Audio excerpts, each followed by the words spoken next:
lunch tomorrow morning at 10:30 we will have brunch, and then in the evening we will have dinner. So in the lunch time usually people meditate or sing and bhajans and keep their mind in all positive and good thoughts.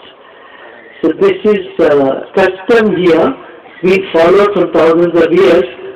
We don't know how the scientific, whatever it is, analysis, but it seems to be the good thing, and it creates good energy, positive energy in us when we meditate during the eclipse time or in that period.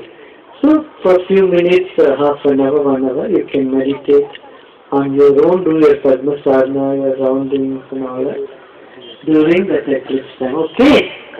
Is that okay with everybody? Yes. All those who are staying here, they can do that. And you can drink water and all. Usually after meal, 3 hours before the eclipse starts, your food should be well digested before the eclipse begins.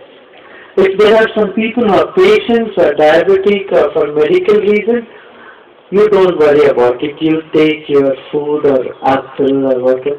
Fruits will be there. You can take your fruits and you can eat. If some of you cannot withstand. For children it is not a bar. Children can eat any time. ಜೈ ಗುರುದೇವ್. ಬಾಲ್ಯದಲ್ಲಿ ಕೆಲವು ಕಹಿ ಘಟನೆಗಳು ತುಂಬಾ ನೋವನ್ನು ಉಂಟು ಮಾಡಿರುತ್ತೆ. ಉದಾಹರಣೆಗಳು ಅದೆಲ್ಲ ಮರೆತು ಬಿಟ್ಟು ಧ್ಯಾನ ಮಾಡಿ ಭಜನೆ ಮಾಡಿ, ಗೊತ್ತಾಯ್ತಲ್ಲ? ಓಕೆ, ಬನ್ನಿ ಶುರು ಮಾಡಿಕೊ. ನಾವು ಟಾಕ್ ಟು ಅನದರ್ ಟೈಮ್. ಮುಂದಿನ ಭಾನುವಾರ ಮತ್ತೆ ಮಾತಾಡೋಣ. Okay, next Sunday